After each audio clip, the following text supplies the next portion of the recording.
Good afternoon, everybody. I think we're going to start here. Thanks so much for coming to today's event, Public Health Management After Natural Disasters, Preparation, Response, and Recovery.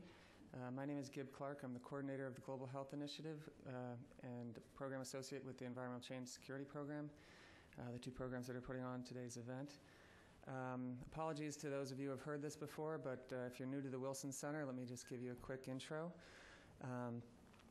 The Wilson Center was founded in 1968 by an act of Congress establishing a living memorial, quote unquote, to President Wilson. As he was our only president to have earned a PhD, for better or for worse, the Wilson Center aims to bring together the worlds of ideas and the world of policy. The Global Health Initiative was formed at the Wilson Center in response to the fact that nearly all of our programs here were looking at health in one way or another. And so in addition to serving as a clearinghouse for the health work, we also focus on health's impact on development, the role of international and national institutions in global health policy, infectious diseases, and emerging health technologies. We're pleased to be co-sponsoring this event with our Environmental Change and Security Program, as I said. The ECSP has looked at these issues also a lot in the past, including in 2006 in a series where we looked at conflict, health, population, and fragile states, and that included a presentation by Skip Burkle. We have three outstanding health experts with us today. I won't go through all of their biographical information. That's all available outside and would eat up a lot of our time here. But I will just say quickly, Eric Noji is a physician trained in emergency medicine, epidemiology, and tropical diseases. He retired just a few months ago after 20 years at the CDC, where he was assigned to WHO's Department of Health Action and Crisis as the Director of Global Health Intelligence for Emergencies. He is now the chairman of NGH&S LLC, a company that provides clinical public health and information management services to private and public sector organizations involved in disaster management and humanitarian assistance. We'll next hear from Skip Burkle. He is now, just for the summer, serving as a public policy scholar here at the Wilson Center, so we're thrilled to have him here at the center and here to present today. He is a senior fellow at the Harvard Humanitarian Initiative and an associate and research scientist at the Center for Refugee and Disaster Response at Johns Hopkins. He is also a clinical professor of surgery and adjunct professor in tropical medicine at the University of Hawaii. Finally, we'll hear from Lynn Lawry, who is a specialist in internal medicine, disaster research, and epidemiology. She is currently at the International Health Division within the Office of the Assistant Secretary of Defense for Health Affairs. She is also the director of the Initiative on Global Women's Health in the Division of Women's Health at Brigham and Women's Hospital, and director of research and education at this Center for Disaster and Humanitarian Assistance Medicine of the Uniformed Services University. I could go on, but I think I'll stop there with the intros. One last thing to say before we get started. We are webcasting this event, although not live. It will be posted within about a week or so online. So when it comes to question and answer, please wait for one of my colleagues to bring a microphone around so that people watching virtually will know who you are. So with that, look forward to today's presentation. Thanks again for coming, and we'll start with Dr. Noji.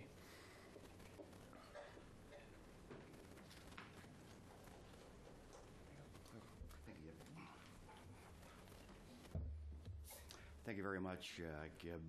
Delighted to be here, and particularly since the topic of my discussion, the historical development of public health responses to disasters, just in this audience, you can see the historical development of my career. I'd like to acknowledge Mr. Leo Bosner from FEMA. The very, very first meeting I ever went to in my life on disasters, March 6, 1985. Was convened by Leo at FEMA and was addressing the poor transfer of information from academia to users in the field. What's changed? And then we have Dr. Skip Burkle, mentor for many, many years, and Dr. Lynn Lawry, who's an example of everything we strive for in the academic study of disasters that will hopefully improve future response.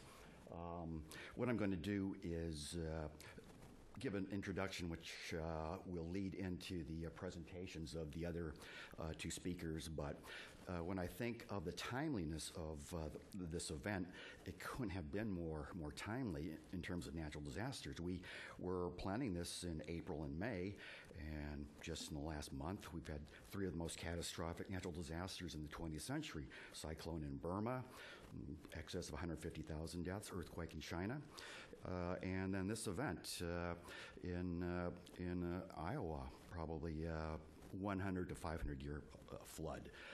So it's certainly very timely and in the news right now. So the agenda that we will be discussing this afternoon, I'll be focusing more on the development that led to the current state of disaster relief and humanitarian assistance and health care reconstruction. At first, I was focusing primarily internationally, but in the event of Katrina and now the flood, I'll make some comments on domestic disasters and then outline priorities for the future. Basing this lecture historically on a series primarily in epidemiological reviews, which are, I'd highly recommend reading these because they summarize the thinking at that time, and you'll see the change from famine relief and food to natural disasters to complex humanitarian emergencies. Michel Lachat updated the 1981 publication in 1990, and it was soon after the Mexico City earthquake, so very much natural disaster oriented. Michel Lachat, founder of the first disaster epidemiological research center, which is still going pretty strong. Felt we had to do another report in the mid-90s because in 1990 it was before the breakup of the Soviet Union and the unleashing of incredible political, economic, social, and violent conflict. And so I got a partner, Dr. Michael Toole, probably the most famous person in the field of refugee, and updated once again in last year in epidemiological reviews because the previous one didn't cover the World Trade Center and all of the disasters in the event of, there's nothing on bioterrorism, for example. So not surprisingly, disasters have been a problem since antiquity, aren't going away. But I've turning my attention now from in my career from very practical issues of food, communicable disease control, nutrition, maternal child health, rapid damage assessment, to more global issues of factors contributing to disasters. And this is, I think, where we merge into the public policy field, health policy, and even foreign affairs and foreign policy. And so I think that's great that we have this session here at the Woodrow Wilson Center. But each of these can be covered by a course at a university in themselves. Of course, poverty and social inequality, who's mostly killed by disasters, the poor, disenfranchised. They tend to live in the areas of environmental degradation and, unfortunately, rapid population growth, especially among those populations most at risk. There are many aspects of disasters, but being an epidemiologist, I'm going to focus on one area, health information needs in emergency populations.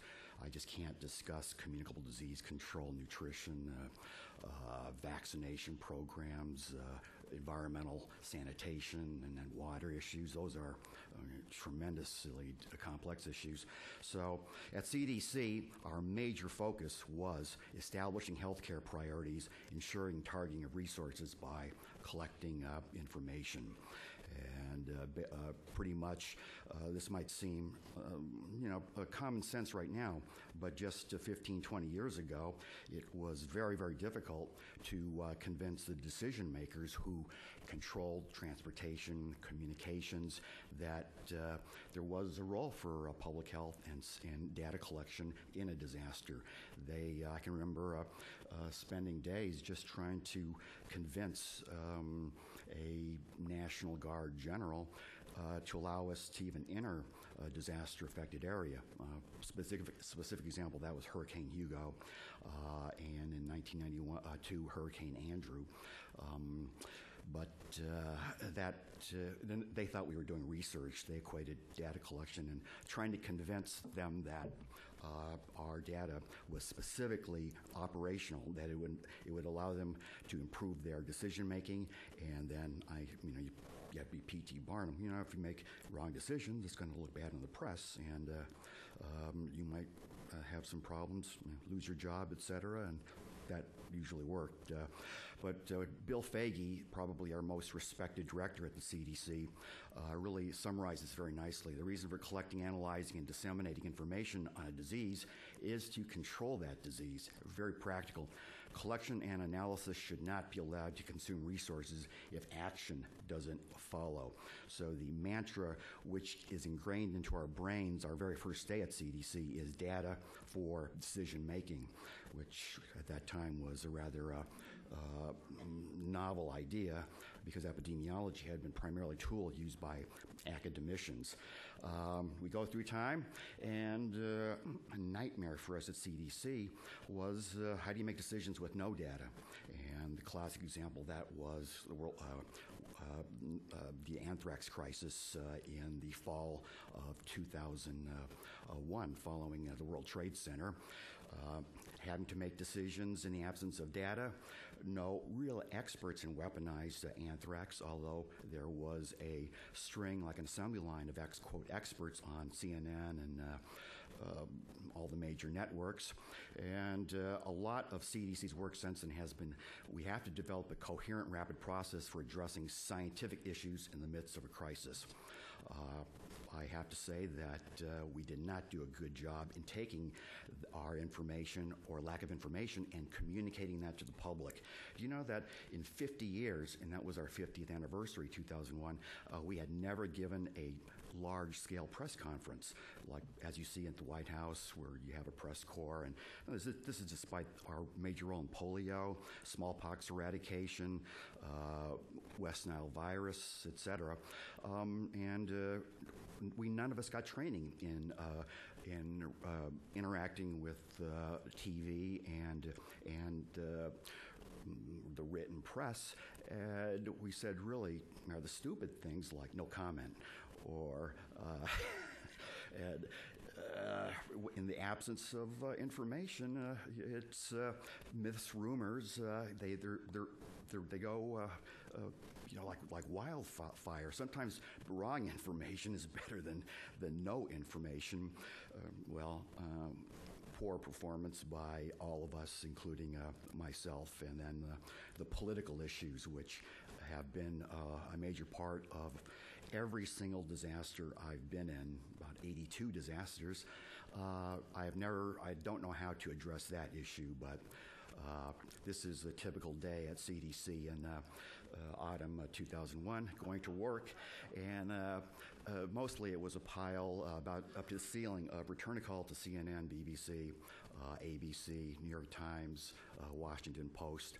And when you see articles like this, they certainly became a major political issue, and were probably the major cause that our director, one of our most popular directors, lost his job. With all the advances, though, through time, and use of handheld technology, internet, the bottom line is we still have to do ground surveys. And at this time, it was pretty bad because we were still using paper. This is a Bangladesh cyclone in 1991. It had to be hand entered into a computer, and the person who doesn't know anything then has to analyze that data. And of course, computers weren't that sophisticated then, and unfortunately, I never heard of the word backup. in those early days.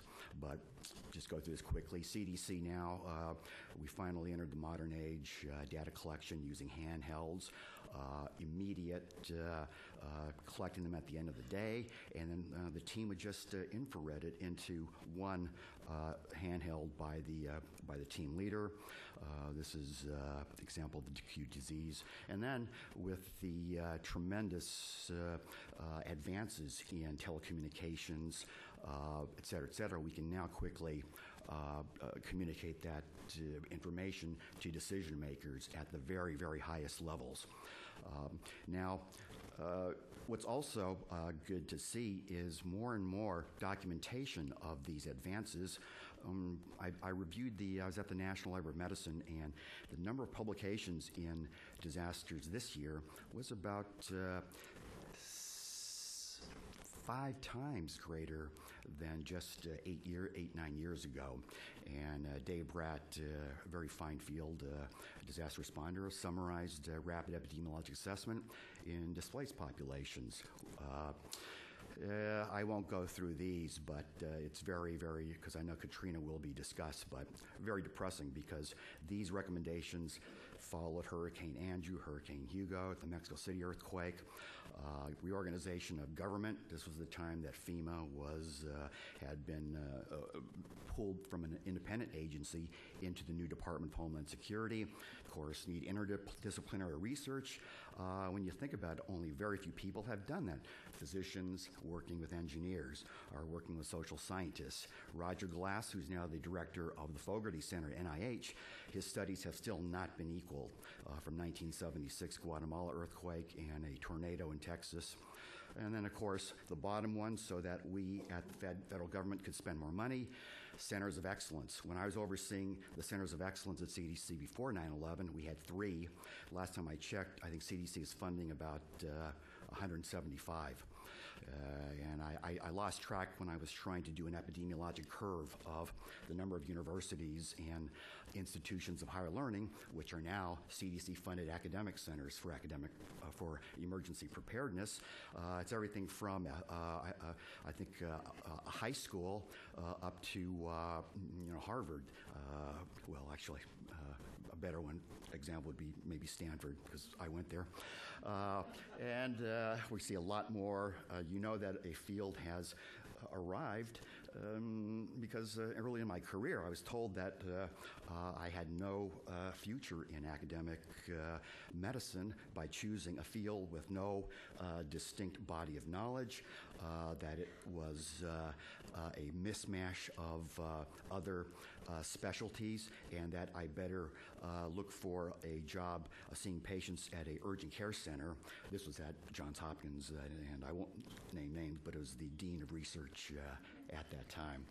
And now we have the AMA, the very heart of organized medicine, with its own journal, which has been approved for indexing by the National Library of Medicine, which means it's accessible by PubMed or Medline faster than any other journal in history. We now have, but the history of centers of research is not really new. This is the classic one, 1972, which was the force that led to this one was the Nigerian Civil War and the tremendous human tragedy in Biafra. Most of you are probably too young to remember that. Like me, I wasn't even born yet. And the guy on the right is probably the founder of Epidemiology of Research, LeSha. The gentleman at the right, I don't know if he's here, Claude DeVille, former director of disasters at PAHO, took that knowledge when he was at the Center for Research for the Epidemiology of Disasters, and probably has done more than any other individual in translating research into education, into dissemination to developing countries. And his focus was, once again, he took one topic, one thing at a time, did it very well, did it on time, and moved on. And I've taken that as kind of my career type activities, because you just have a difficult time multitasking. But he took supply management. You had situations like this in the 70s and 80s. He spent a lot of time developing. This is one of the key hallmarks in the development of disasters, simply I guess, doing an inventory of drugs, supplies, and equipment flowing into a country because there was no way of accounting for what was coming in. Then we've had more developments now, accountability and standards. And this is a project that started by NGOs and major agencies in the UN system, WHO, UNICEF, UNHCR, ICRC, Federation of the Red Cross, humanitarian charter and minimum standards in disaster response. But what's kind of depressing to me is these myths don't die. And when very distinguished physicians in helicopter fly over Sri Lanka and Burma and say that there's going to be epidemics breaking out of diseases which have never been seen in that area, ever. I don't like to mention names, but one of them is a physician for CNN, and another one's a very well-known, or was, politician in the Senate. But I don't like to name names. So despite these tremendous advances, documentation, who reads them? And in many of the, you assume everybody, because in our very small professional community, everyone knows these studies, but the vast majority of operational people in health, medical response, since there's no professional opportunities, mostly are volunteer, pay is very low, or they're no pay at all, very admirable, but there's no institutional memory. And these recommendations and simply wrong statements are perpetuated again and again. And we're seeing it again in Iowa, which in 1993 had not quite as severe flood, but it was that summer where half of the Midwest was underwater, summer of 1993. But, when the public sees that, we've had to write, this is an excellent recent article on infectious disease risk from dead bodies, of which there is very little, a lot of risk, but PAHO has come up with many, many excellent summaries of the literature from forensic medicine. I don't know how many of these I've read. This is from ICRC.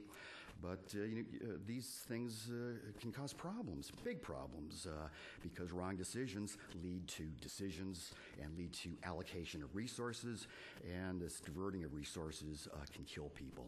And I don't know what to do about it. It's something that has been a problem my whole career, and I've run out of ideas. Once again, myth too tough to die. And then communicable diseases and complex emergencies, different problem. It is a big problem. Epidemics after natural disasters. This is where I got kind of into trouble because I spent a lot of time saying that there were little chance of epidemics after a natural disaster, unlike a refugee crisis. But Watson, Geyer, and Connolly, who used to work for me at WHO, said that I was not quite right, in that when you have displacement of populations and crowding, you may have an epidemic of potential catastrophic consequences. So nothing is put in red, black, and white. And of course, I don't kind of like these blogs now because before, when they wrote letters to the editor for your article, it would be 6 months later before they were published, for example, by Lancet or New England Journal of Medicine, and it'd only be 2 or 3 people, and no one could remember the article. Now, I wrote this article in a British Medical Journal, and immediately they said, because I said one thing a few years ago, and now the old Noji and the new Noji, and the old Noji was better. And that's, and I was compared with Marie Antoinette. I still don't understand that comparison in the last one. Education, I can talk about that forever.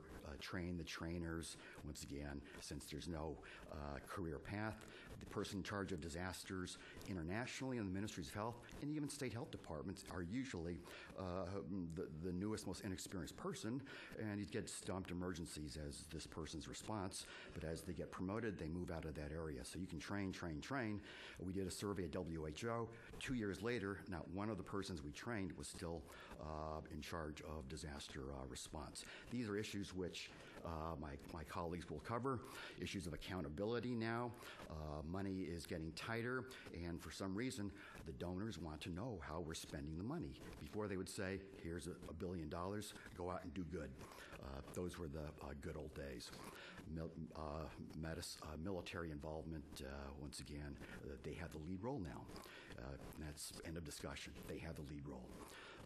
In fact, this is an article, once again, by Truman Sharp, who is in the audience right here. I knew he was coming, and that's why I put this up, because I want a contract from him. But here once again, 1991. What have we learned since then? So the bottom line is we know what's wrong. Bottom line, what we need now are positive action in response to what we already know, not rhetoric, platitudes, and reciting the same old, same old. So thank you very much, and I'll be available for questions in the question and answer section of this event.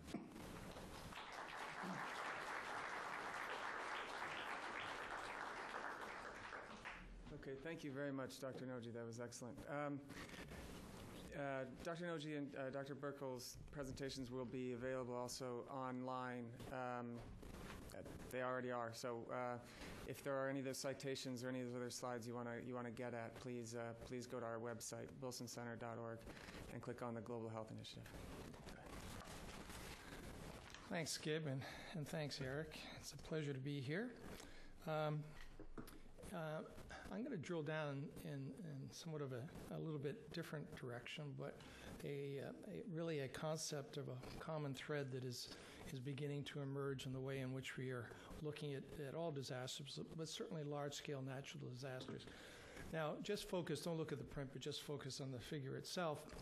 And this is in one of the articles we handed out to you. But what you need to know is that the large majority of natural disasters in the world today are handled very well by local resources, nation-state resources, and occasionally regional resources. If we look at mass casualty events, pretty much they are all taken care of locally and sometimes regionally. But most countries, developed and developing countries, have the resources for this. And so we look at disaster events, or sometimes called incidents, and again, they make up the large majority. But something happens in what we now call large-scale natural disasters, and the question is, what makes them large-scale, and why are they getting all this press? Why are they coming to everybody's attention, and are they occurring more often now than before? But if you look on the left-hand side, these are primarily ones that are geographically widespread, involve a large population, but usually a dense population, and are somewhat prolonged. And you see in the top, for the most part, the natural disasters are usually potential injury-creating events, like war and conflict and the possible chemical, nuclear radiation, but also large-scale natural disasters. But if indeed they are prolonged and they affect the public health infrastructure, we begin to see what we call not direct, but indirect consequences. And the interesting thing now is that in all of these situations, we don't monitor them very well because for the most part, everybody leaves. The evaluation is over after the event, and we find out what the direct effects are. But over time, in all of those that on the left, there are more indirect mortality and morbidity than from the event itself. Potential illness creating events, and we have outbreaks all the time. Matter of fact, WHO monitors about 35 cholera outbreaks every single week. But local resources take care of them very well. WHO teams and other resources are there, but we never hear about them. They don't become epidemics. They don't become pandemics. But in large-scale events, those on the right are what we primarily deal with. And large-scale natural disasters can, as the others, move into what we now call public health emergencies, which are primarily related to the indirect effects of these disasters. So modern-day public health emergencies are disasters that adversely impact the public health system and its protective infrastructure. So, we've always said in the humanitarian community that's water, sanitation, shelter, food, health, and also sometimes fuel. So the protective threshold is destroyed, as it is in war, often overwhelmed in many mega cities throughout the world, not recovered after war. One of the common things of all complex emergencies of the last 3 decades is that the public health and health systems were the first to be destroyed and the last to be recovered. So another reason to have these indirect consequences continued. Often not maintained, and certainly with the ethnic, religious, and other problems that we have in the world, often the public health systems and their protective infrastructure and whatever are often denied to certain groups. So public health emergencies can occur in any large-scale war and conflict, certainly natural disasters, and we'll talk a little bit about that. But, pretty much right now, if we have a pandemic, and certainly in many areas of the world, just an epidemic, they almost immediately become a public health emergency. And certainly we anticipate that in any deliberate kind of biological, chemical, or radiation disaster, that we would have one right away. This is, of course, from war and conflict, but it teaches us an awful lot about what we now know about large-scale natural disasters. So the blue line is the direct effects from violence, the deaths from violence. And even though it's very sexy, they get all the press, they are rarely over 10 to 14% of the total mortality. What really gets any attention at all are the beginning smoldering indirect deaths once the public health infrastructure begins to get destroyed. And it was a very, very small item in the Iraqi studies in October of 2004 when a Ministry of Health and Red Cross document said at that time that there were already more deaths from public health consequences than from violence. But the latter has continued to get all the attention. What we know is when the shooting is stopped and everybody leaves and no more attention, no more donors, but there is a decay function that lasts for the most part in all of these internal wars and many other large-scale natural disasters that lasts about a decade. And if you look at those indirect deaths during the conflict, about 71%, but the transition period after the shooting is stopped actually goes up and drops only to 45% over 4 years. And again, who are the victims? You can guess certainly women, children, and mental health are the most common problems that we have during that time. Most of these are related, both in war and in natural disasters, to access and availability, suicide, depression, alcohol, and drug rates, out of work, males, IDP studies and camps in Croatia, Afghanistan, but also Katrina. Increase in gender-based violence. As a matter of fact, intimate partner rates is a great marker of community breakdown and economic and physical insecurity, seen in the Congo, seen in Iraq, seen in Katrina. And again, I'm just putting in examples, but it's quite common and consistent. Number of girls in school, because the economy has worsened in many places, certainly in the Middle East and Africa. They may have gone to school before, but they don't go to school any longer. They're now doing the work, especially in insecure environments, used to help support the family. And it's interesting because delayed enrollment also correlates with high child mortality rates. And again, the girls suffer more than others. And another interesting situation is the outbreak of really a re-emerging disease of dengue fever. But it was the economists. They never at all consulted with anyone in epidemiology or infectious disease, but they were looking for a marker of what they were seeing as urban decay in many areas, especially in Asia. And they came upon that the most sensitive marker of urban decay was dengue fever, because in governance, poor governance, and worsening economies, what traditionally governments did is to stop picking up the garbage. And so the styrofoam cups and the tin cans and everything just turned out to be great places for accumulation of water and vector for dengue fever. And so it's a very sensitive, the most sensitive indicator of urban decay, especially in Asian megacities and disaster-prone areas. So the common thread that I just talked about, we have begun to see in large-scale natural disasters. Another paper we gave to you was a study we did 1 year post-Katrina disaster. And this was data that came from the citizenry of New Orleans. The public health system and the surveillance system in New Orleans was totally destroyed. They had 3 physicians. One was left, and one we worked with. One had died of a heart attack during Katrina, and one committed suicide. But the entire surveillance system was on paper, and all of it was flooded out. They had absolutely no idea of any baseline data at all, no denominators. And as a matter of fact, no numerators looking for denominators because they didn't have the resources to do anything in the city at all. So it was the citizenry in New Orleans who began to find that there were more obituaries than the Times-Picayune, if you remember that paper during the height of Katrina. And so we went ahead and began to investigate this and found out that 1 year post-disaster, 47% increase in mortality over the baseline, and primarily related to the fact that the public health infrastructure and the system had deteriorated. And again, among the infrastructure were the fact that most of the psychiatrists had left.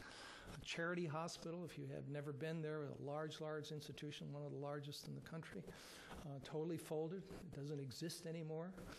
And no one was taking any surveillance.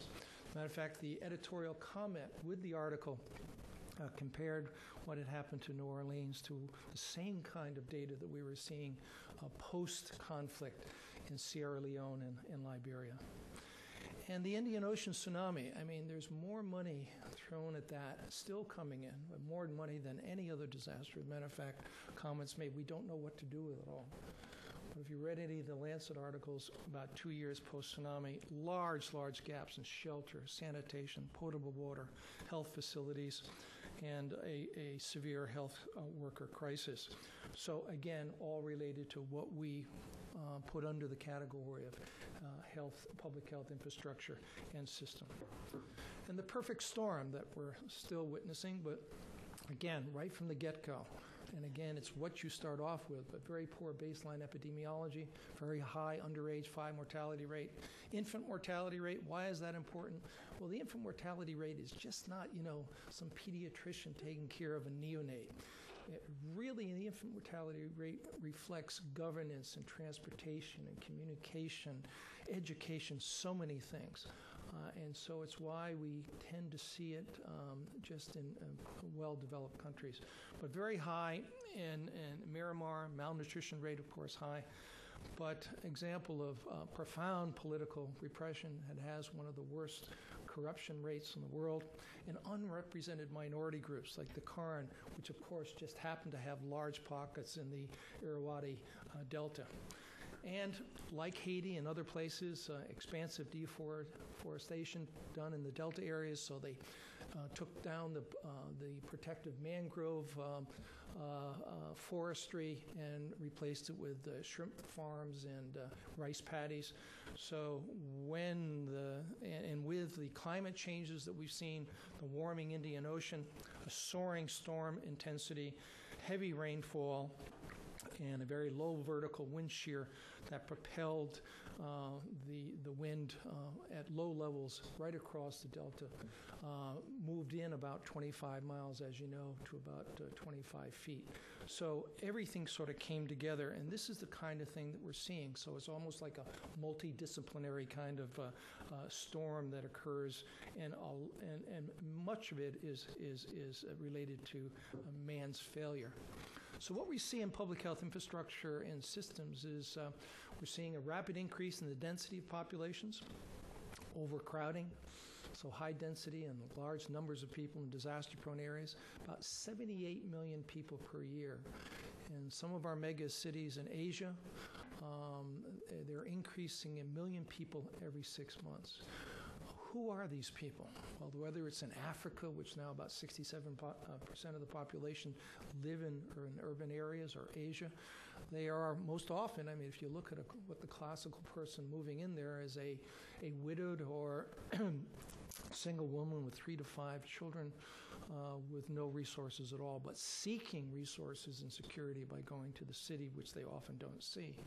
But these people are moving into disaster-prone areas where others would not move into. But they're moving in, and there's no public health infrastructure. China has realized this. China is actually building cities. I was in one and toured it, and it looked like a neutron bomb had hit it, but everything was there, drugstores and shopping centers and schools and apartments and everything, but no people. And then 6 months later, they moved many millions of people to this particular city. Why? Because they had to bring them someplace where they had public health infrastructure. Deficient dwellings, aged infrastructure. Our aquifers just in the area of Washington, D.C. and the East Coast were built in the 1800s and have never been repaired. Available infrastructure and capacity to respond in crises. We have it, but it can't rise to the capacity of many of these things, especially in potable water, again, and sanitation. And then what we know about in ecological and environmental changes. And one of the examples, I pushed the wrong ones here. Here we go. Is Haiti. You know, if we look at it health-wise, it looks like the United States did in the turn of the 1900s, except for the HIV/AIDS. But environmental degradation is high. And remember, in the same island as Dominican Republic, it's quite forested. But the forested areas are down now to about 2%. I mean, it's a real tragedy. So the same hurricanes that come through and get all the press that hit Florida, hit Haiti also. And yes, there are some deaths, like there is in Florida.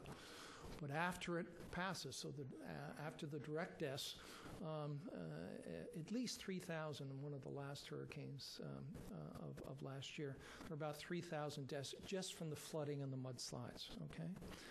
There's no root structure, like there's no root structure in Miramar to handle all this flooding. We don't know in the humanitarian community, really in the development community, is this a development disaster or an emergency disaster or some combination of the two? But they are special, and quite honestly, we do not know how to manage them. Natural disasters and conflict, always an issue, and Eric touched on this, but generally disasters keep governments honest because they define the public health immediately. Remember, within minutes and hours of Katrina, I mean, we knew about the levees, we knew about this, okay? And they define the public health by exposing the inequities and the deficiencies. They always do, 100% of the time, okay? The way in which state and other sectors act in response to recovery really is largely predicated on how these kinds of political relationships existed before the crisis and are dependent on that. Disasters often hit those politically peripheral regions, as we call them, the disaster-prone areas, and can catalyze regional political tension. But there's often, those are populations that really do not have a say in the political process. Existing inequities can be exacerbated, certainly, by post-disaster governmental manipulation. And so the kind of response, the political response and everything, tends to unfold at multiple levels. How successful they are, quite honestly, to be successful to lead to change, I will have to say, is rare. Regimes, and just think about Miramar, and again, this was written certainly before that, and something we've known for a long time, are likely to interpret the spontaneous collective action, so think about Miramar, by NGOs as a threat and respond with repression. But what is interesting is the repression mimics exactly how they treat minority groups and have treated minority groups in the country for many decades. So in the aftermath, political leaders may actually regain or even enhance their popular legitimacy. And really, Miramar, they did it amazingly. They had an election, didn't they, during that time to actually give them more power. So, I mean, something we really have never seen and wouldn't think about ourselves. Disaster diplomacy is a new term. I think it's come from globalization, sort of along with it. Because the reason is that with countries that we in the United States support with globalization, when a disaster hits, we're on the ground immediately, because the mantra is if you can bring back the economy, then everything else will follow. As a matter of fact, the disasters of the future are that the same will happen in countries that we're economically interdependent with, and they will get super care and attention. But then we have other countries, if we think about the Pakistan earthquake that followed the tsunami, which was just saying, where is everybody, okay? Which is then dependent on OCHA and the Red Cross movement and the NGOs who are always striving and begging for money. The expectations, however, are out there, and the world feels one of the things that globalization was not prepared to look at, but that what globalization brought with it was the internet. So when the press moved from the tsunami to the Pakistan earthquake, I remember a scene on the top of a mountain that quite honestly hadn't changed since biblical times. But a reporter asked a tribal leader, had no teeth, was considered by most to be quite ignorant, immediately when you saw this picture. And through an interpreter, the journalist said, well, what do you expect the world to do? And he said back again through the interpreter, well, we've seen on the internet what the world has given the tsunami, and we expect exactly the same thing. So at this high altitude, they probably had very, very good internet reception. So the expectation out there, quite honestly, that everybody's wondering about and battling is that the health expectations for disasters, quite honestly, through the world right now is quite equal. And yet that's not exactly true. The tsunami impacted over 12 countries, but many with internal or external conflicts. Diplomacy tends, however, to be maybe active at the edge of chaos, as they call it, which is sort of the narrow region where there's sufficient structure to hold and exchange information, but not necessarily where most of the problems are. So some disaster diplomacy is feasible, but rarely yields positive and lasting results. So, and coming last is I was asked to just comment on measures of effectiveness, because that has been most of where my research has been, but we always talk about indicators like mortality rates and morbidity rates. Measures of effectiveness actually are the key indicators that if indeed you meet them, everything else really is, all the other indicators are the foundation for those things. So if you meet those, it's a good measure of improvement. So in a natural disaster, really it's how rapidly a health information system, the HIS, is mobilized in a timely and accurate way. And we do have NGOs who do only just set up health information systems. Also, how rapidly a surveillance system is restored, focusing on the 2 A's, access and availability of essential services, the health, shelter, water, sanitation. The key indicators that will define your vulnerable populations, and I'll talk briefly about that, but I think we know, and typically it's women, children, elderly, and disabled, but it can be different, okay? And ensure surveillance and services that are across all population cohorts. So it's simple. A lot of indicators support those things, but if those can be done, we kill each other trying to do other things, but the generalized universal measures of effectiveness for large-scale natural disasters would be those. I'm just giving 2 examples, simply because we may not use these kinds of indicators to determine vulnerabilities in other developing countries, but here they were for New Orleans. Those before under the poverty line, those with no access to a car or any transportation vehicle, and simply those over 65 and under 17 more likely to live in a household without access to a car. And transportation in our economy and everything is so important in order to get help. And those with chronic disease, those without medications, pregnant, those with no access to health care, on special diets. So vulnerability becomes various things depending on where you are and what country and other situations.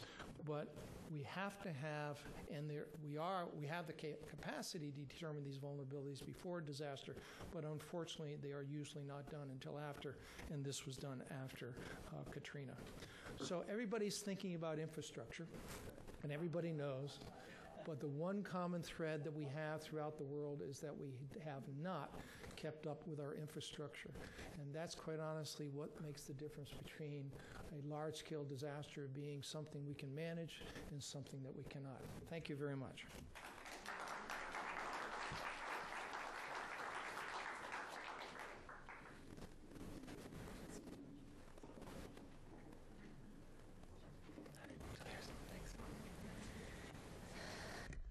I think it's sort of special that I get to follow my two mentors, so I have to do well, and it's a little intimidating.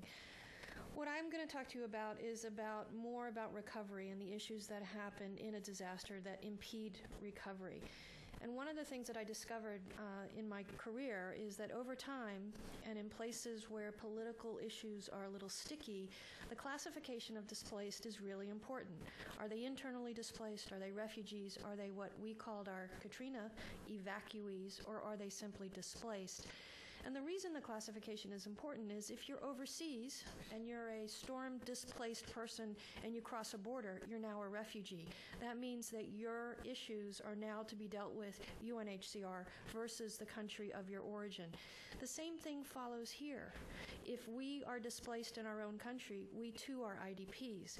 But politically, it doesn't sound great to say, oh, by the way, we're the United States. We have 2.5 million people displaced from Hurricane Katrina, which, in fact, is 10% of the world's IDPs. That is not a really politically good thing to say in the middle of a disaster. By understanding what you are, you can also go back to the literature. There are different health effects for those that are refugees versus those that are IDPs. And by ignoring that body of literature means that you're not going to use your lessons learned. You're not going to know what to look for and how to recover. And again, also with knowing what you are, whether you're IDP or a refugee or evacuee, funding constraints are also determined by what you are. Again, UNHCR has the mandate for refugees. They don't for IDPs. But in the case of the U.S., if it's a disaster versus a catastrophe, determines how much money you have for recovery. And one of the things that we saw in the Katrina disaster was the Stafford effect, which in an emergency has a time-limited amount that you can use in order to help with recovery. So basic needs. Basic needs are the basic needs of life: food, shelter, clean water, health care, among others. And if you look at these, they're actually what are under social, economic, cultural rights in the Universal Declaration of Human Rights. In most disasters and in most of the disaster literature over the years, we've changed to that health and human rights model, which is more of an international type of response, a rights-based programming model. But simply supplying those basic needs help to improve mental health of those with resilience and take a whole chunk of people that may not do well and may not recover and help them move forward. And the resilience and mental health improvement means that they can realize their needs and can improve their current condition. So they're all tied together. And just so you know that I'm not making this up, if you look at the Interagency Standing Guidelines, which came out in, I think, February of 2007, the base of that pyramid is basic services and security. So in other words, supply those basic needs, and a huge chunk of those people will not be as depressed or will recover quickly and move on and be productive.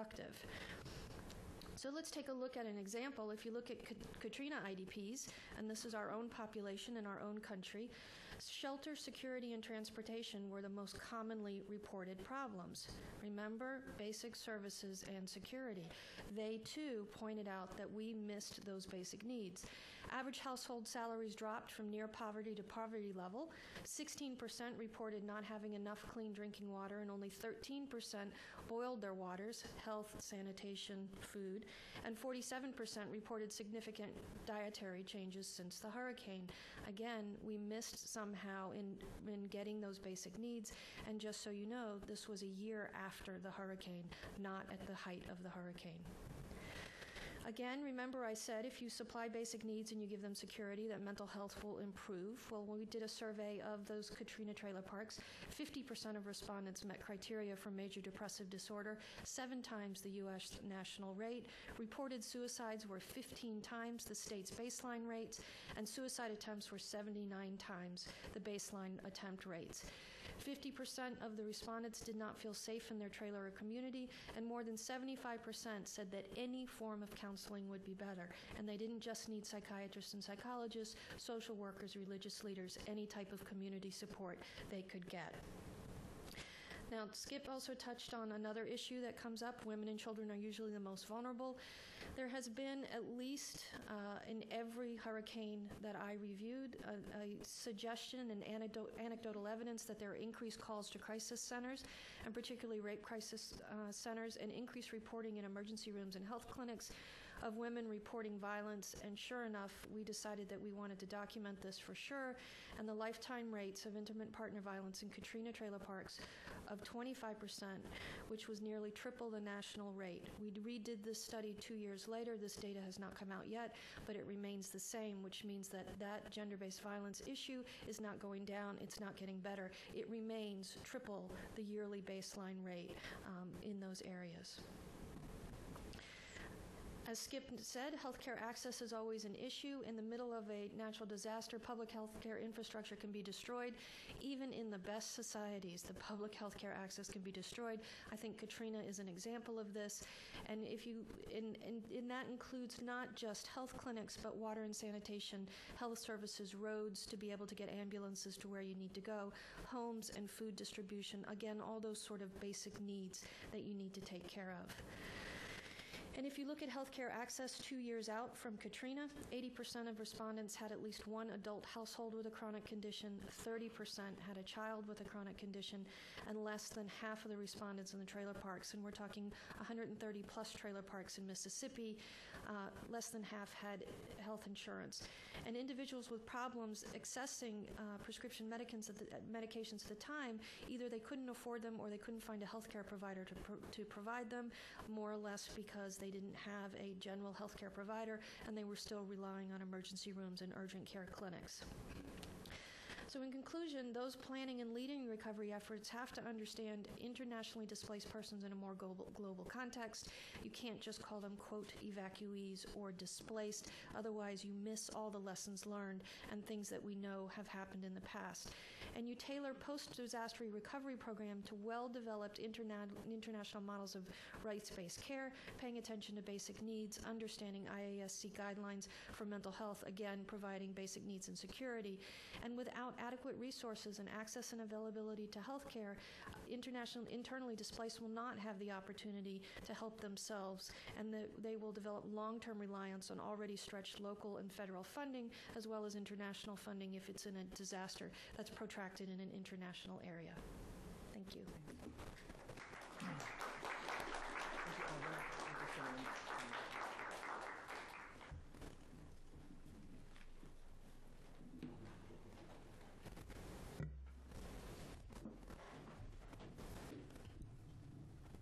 Okay, well, thank you all very much for your presentations. They were excellent.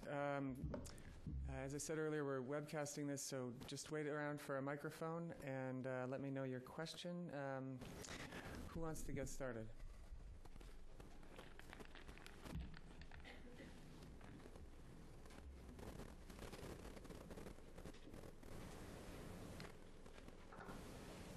One up here.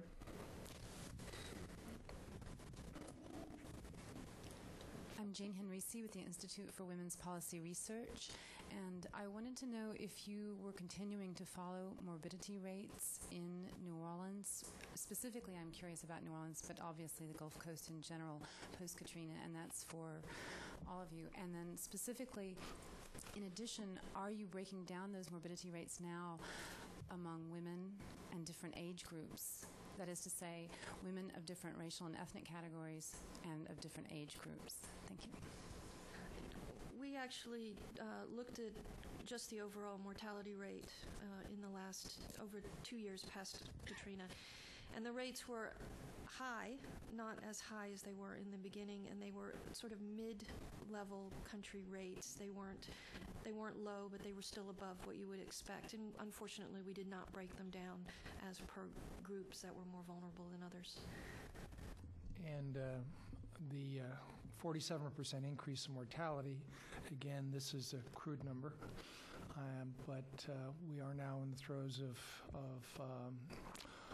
putting in requests, and there is some interest federally to fund it so that we can disaggregate those initial numbers and find out. If you disaggregate the mortality, morbidity rates, you'll find out just who is getting ill and who is dying. But we don't have that yet. But that's what we plan to do, and there is interest to continue this then for I think about a decade. So we're hoping that the money will come in and we can do it. One up here.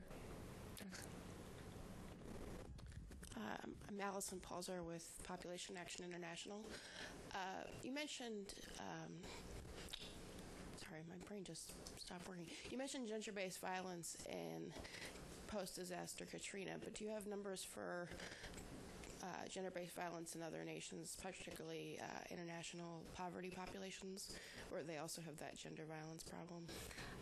We see that. I mean, I haven't done that natural disaster-wise, but certainly complex disaster-wide, and numbers are always elevated. It's hard to get population base rates for many of the countries where disasters are, but you do see upwards of 50%, 60% of women that admit to intimate partner violence. Yeah, I agree, and that's why I did put in, the war-related, because I wanted you to see that. What's come to our surprise is that now that we're seeing more large-scale disasters, and we said, oh, it's curious, let's do gender-based violence studies on it, we're seeing the same thing. So it seems to be pretty universal when there's prolonged poverty and loss of infrastructure and the protection and things like that, jobs, livelihoods. So it seems to be universal to, whatever the initial event is probably important, but it seems like when it's that large, we get the same kind of response among the indirect issues, and gender-based violence may be the most sensitive community marker of that, of societal dysfunction and disruption. Yeah, I'll just give one other example. Everybody, we teach our students, who are the most vulnerable populations in complex emergencies, and oh yes, write down on the exam, women, children, elderly, and disabled. But like with the war in former Yugoslavia, as soon as the accords were signed, quite honestly, the most vulnerable population became the demobilized soldiers.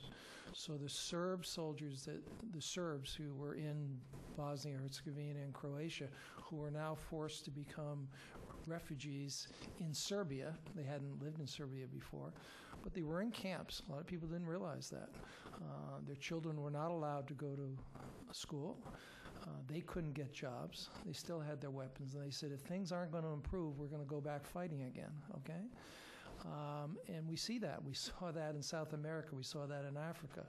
So it becomes a different vulnerable population. And they're also the ones who are going to, if there's a spouse there, they're going to have the results of that kind of depression and discontent. Well, we pay little attention to it. It was also the reason, for example, in Iraq, that we put so much effort to say the demobilized soldiers were the most important. We wanted to pay the salaries. Indeed, we had a program for that for a while, but that disappeared. And as soon as they were without jobs and without a future, they became the insurgents. So it's very predictable, very, very predictable across but it just changes in terms of who's the most vulnerable, depending on what phase you're in. Okay, let's take a question right here.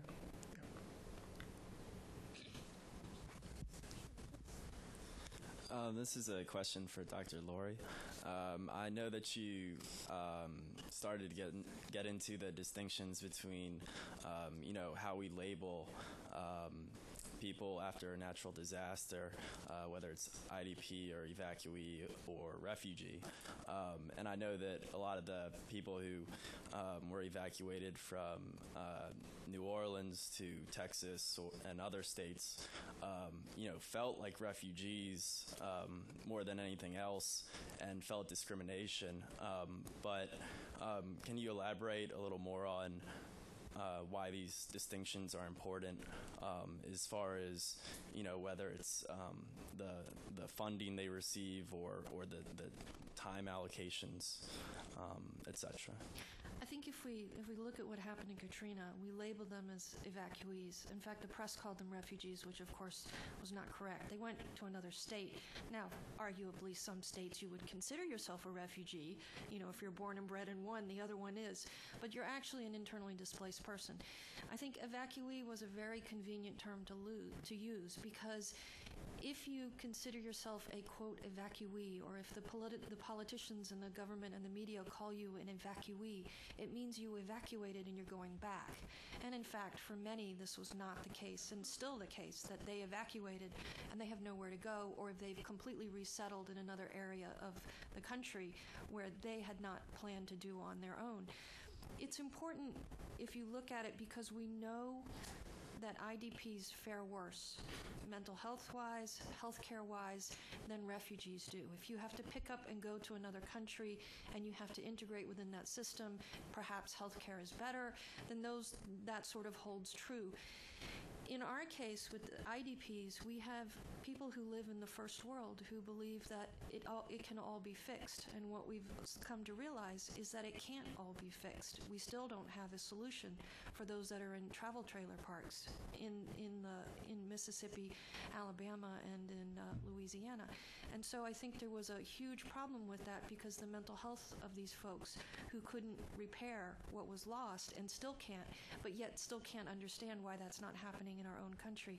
And so it's a health issue to understand what you're labeled, but it's also a funding issue and a recovery issue for knowing how best to do that.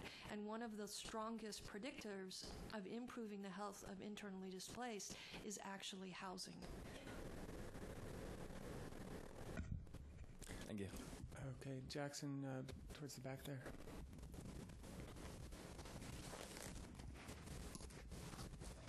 Hi, I'm Steve Redding from Management Sciences for Health, and Dr. Lawry, you talked about the importance of meeting basic needs as the first response in a disaster, and one of the most effective. At the same time,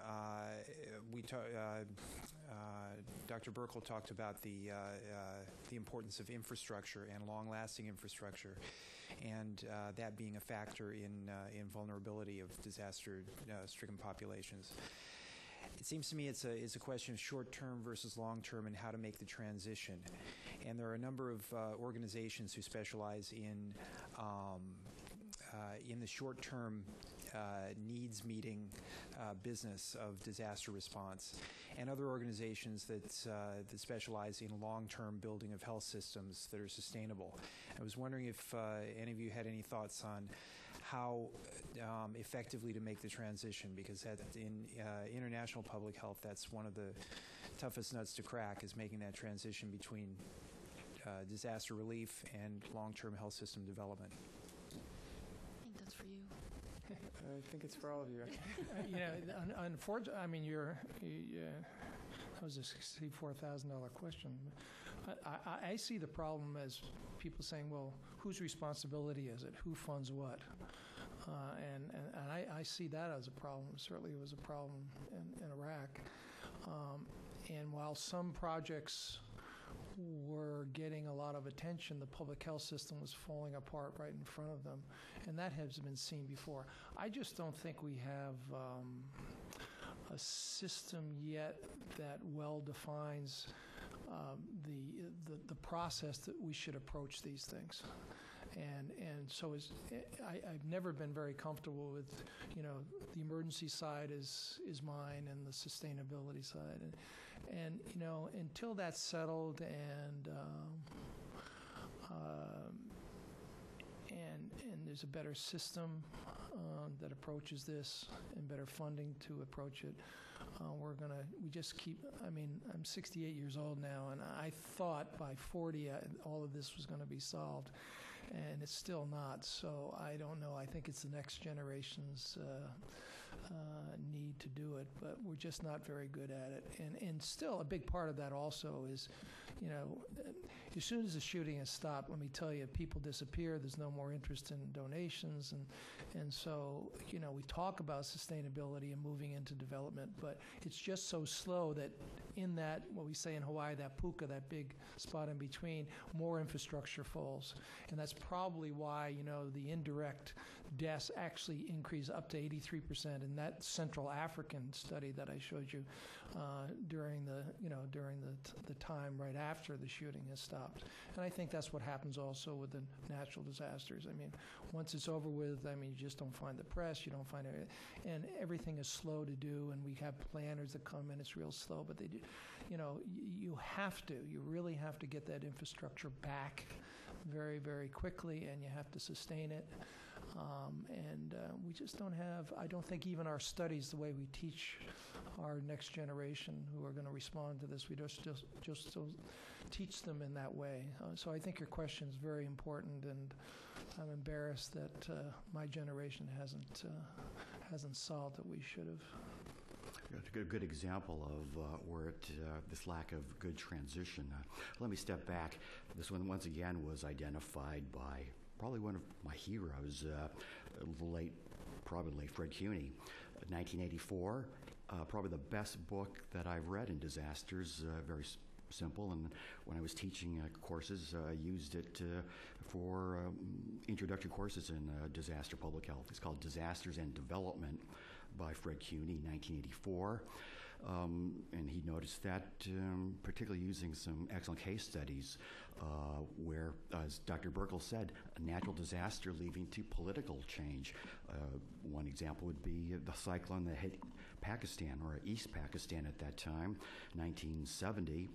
The response was so corrupt by the Pakistan government that it precipitated the civil war, possibly, and led to the formation of Bangladesh. Another good example is Nicaragua. The corrupt response to an earthquake by Somoza contributed to the rise of the Sandinista movement. So there's a lot. That's one issue, but this long-term process and where there's poor transition is after Hurricane Mitch in 1999. CDC, we were pretty well funded by USAID to put in epidemiology training programs in Honduras, El Salvador, Guatemala. These are countries which, in one disaster, 2 years of the health budget was wiped out by one disaster. We were there for 4 or 5 years with a whole new division at CDC created of international health. Once the funding stopped, the program stopped, basically. And even now, almost 10 years after Hurricane Mitch, the ministries of health still have not recovered. Even Hurricane Andrew in Florida and Louisiana, we're still doing these long-term studies of mental health, economic recovery. Still in Hurricane Andrew in Homestead area south of Miami, 40% unemployment among people who were impacted by Hurricane Andrew. With unemployed people, we also see a rise in spouse abuse, which has been noted many, many times. But here we are 16 years later, higher incidence of depression, suicide, the Armenia earthquake, 1988, other study that NIMH had funded. Now we're 20 years later, something like 25% of the people are still displaced. And it's we lose sight of these disasters when the cameras are gone, and already we're moving away from the disaster in China and Burma. But as Dr. Burkle said, now is when the greatest need, I think, is this recovery period and getting back into a development framework. Anything to add on that, Lynn? No? Right across here in the white shirt. Hi, Mary Lou Fisher, Samaritan's Purse. Dr. Noji, you mentioned the floods in Iowa, and they're also in, as you know, Missouri and Wisconsin. that area being seen as the breadbasket and a place where there are very independent, self-sufficient people. Do you know if that's going to be studied in taking a look at how the local folks are going to be handling that? I know there weren't many deaths, but it's still a pretty big natural disaster. Could you comment on this, please? Anyone? It's very interesting because I'm going to be giving a lecture on comparing the Great Flood of summer 1993, where Missouri, Iowa, Kansas, that whole area around a Mississippi drainage area and Missouri River. And if you look at the whole Mississippi River drainage area, it's all the way from Washington State to western Pennsylvania. But the Iowa, we had, it's kind of a classic example. CDC, we work very closely with the Iowa Department of Health. In all 99 counties, we established electronic reporting, very unusual in 1993, with the reporting of the data electronically to Des Moines and then back to CDC. But you're right, it was when I compared the response and the community solidarity in particular in places like Davenport and Des Moines and St. Genevieve, well into Missouri, it was pretty striking. But I haven't seen any long-term studies, but it was it was much different than in the response to Katrina, that's for sure. And there are, if one looks at the studies from that flood, they're excellent. Mental health, implementation of electronic reporting, things which really hadn't been done before. But economically, it's the breadbasket, and I don't know if this is going to be true, but corn.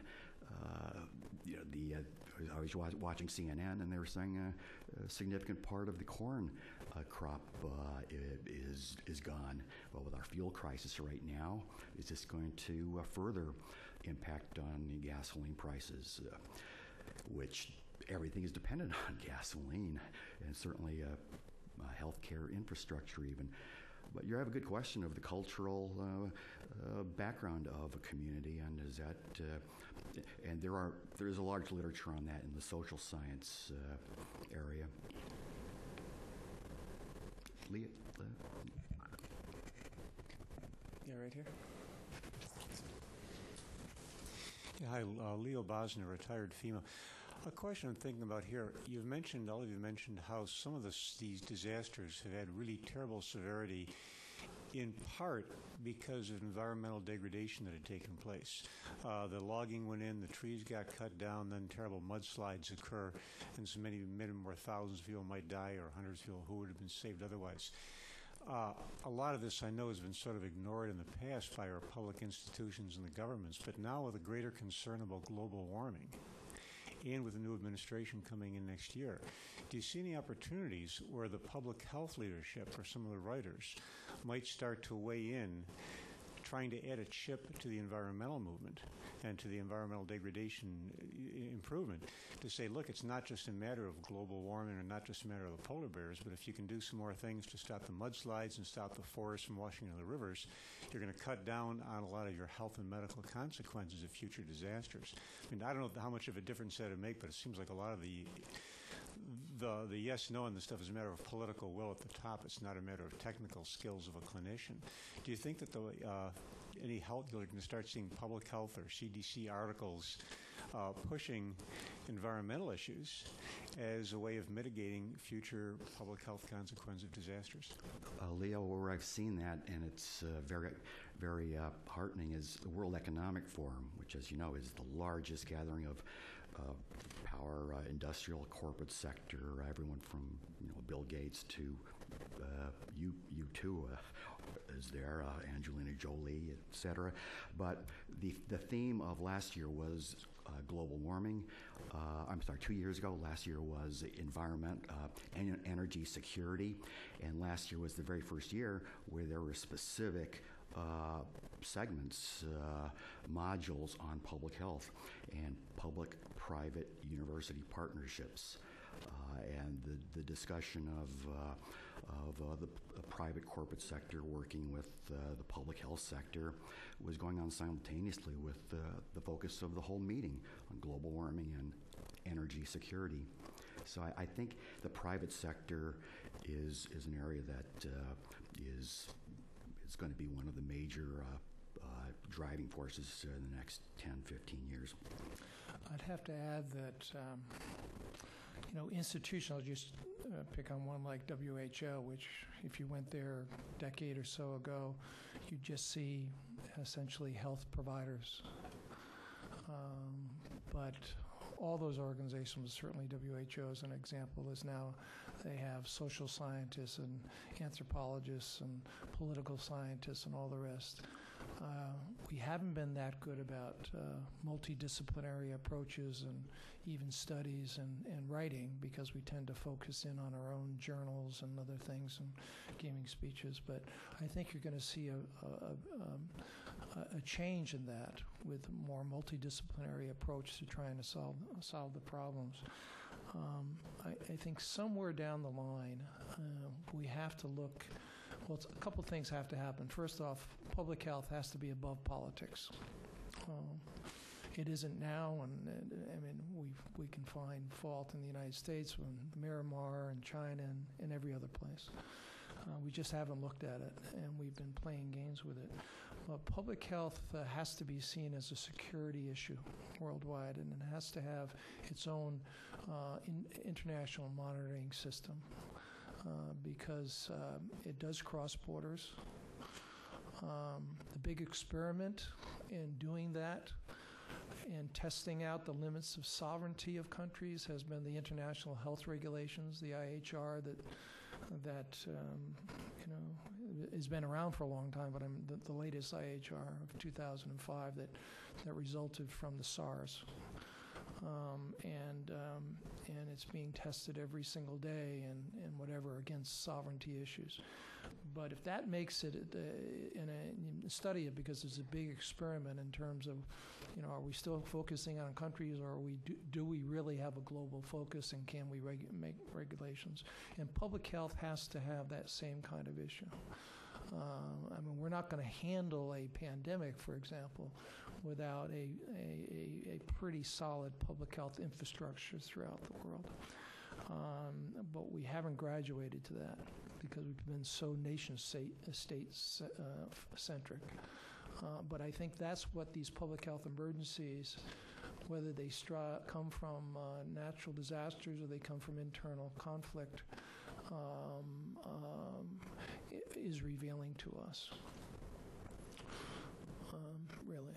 So I don't think we have a choice. That will be debated before too long, and that will be part of globalization. And I think the last issue on globalization, please understand, globalization has certainly benefited parts of the world like Asia, but those countries who have benefited the most economically from globalization also have the greatest discrepancies in terms of health. So they have some of the worst situations, the worst indicators that we haven't seen since the 1950s. All right? So that's a real problem. And real debate of, is it an economic issue or is health a human right issue? Big political issues that are going to come forward with that. So,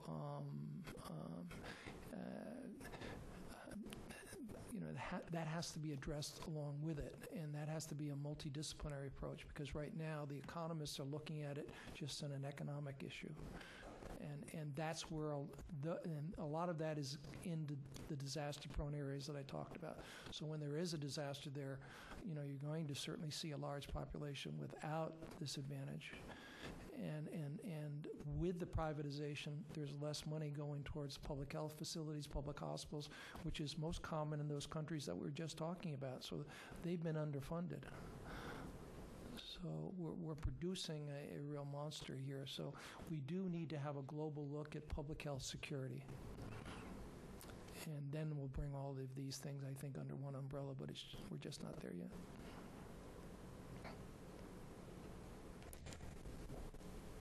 Right here. You okay?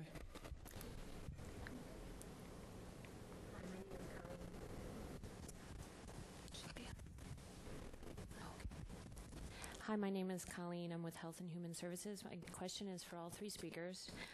What kind of work and or research is being conducted with regard to pre-disasters, such as disaster preparation and planning and risk management?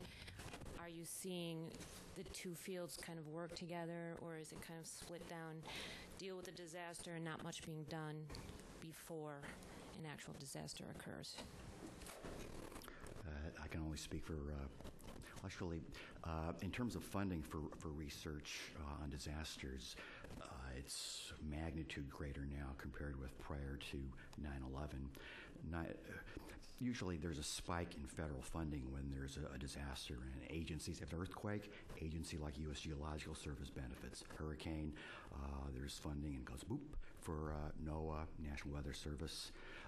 But 9/11 was just so traumatic that the infusion of, I don't know if it's still the case, but the budget for bioterrorism exceeded the budget for AIDS, malaria, and TB combined at CDC. Even though I was in the bioterrorism program and benefited from that, I had questions as to whether those priorities were.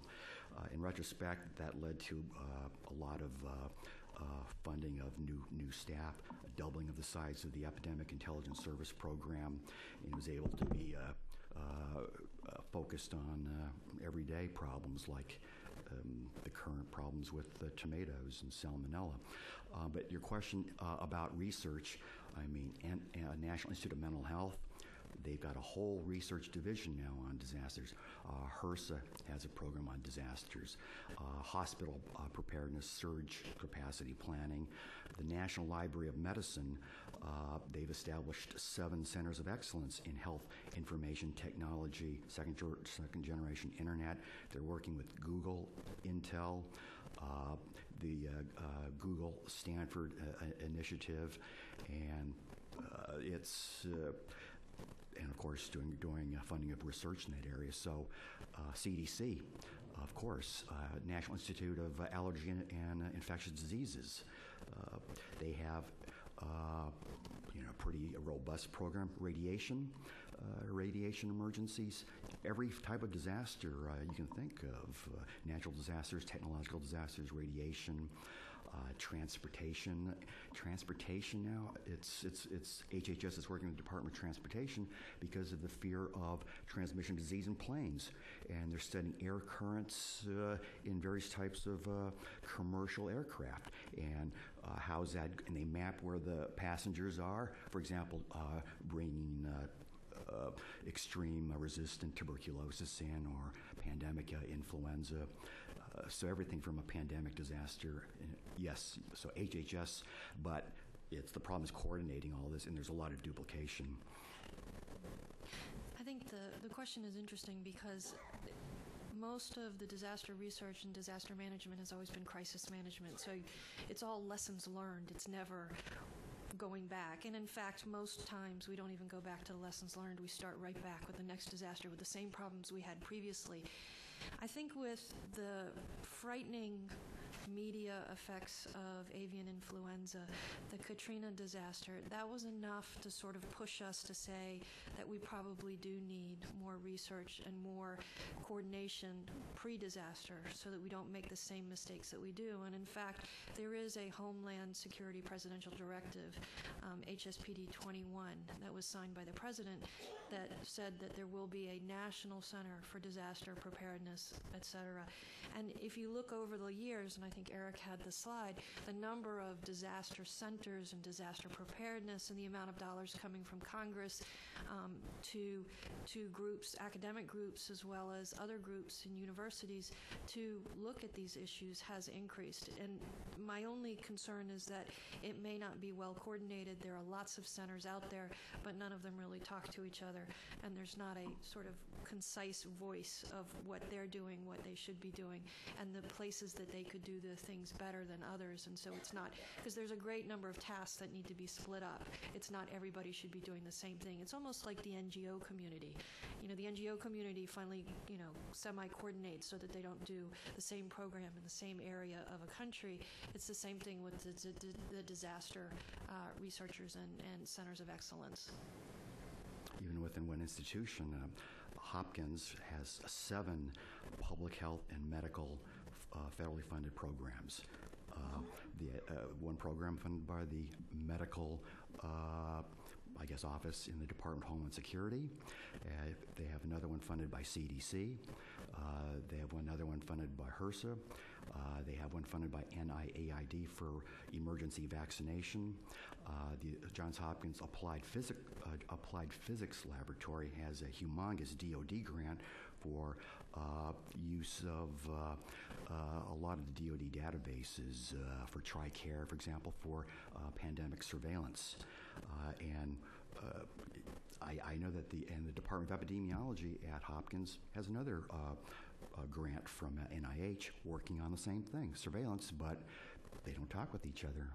Different sources of funding. One's from DARPA, and I think TRICARE, and the other, and Hopkins in Baltimore is funded by CDC.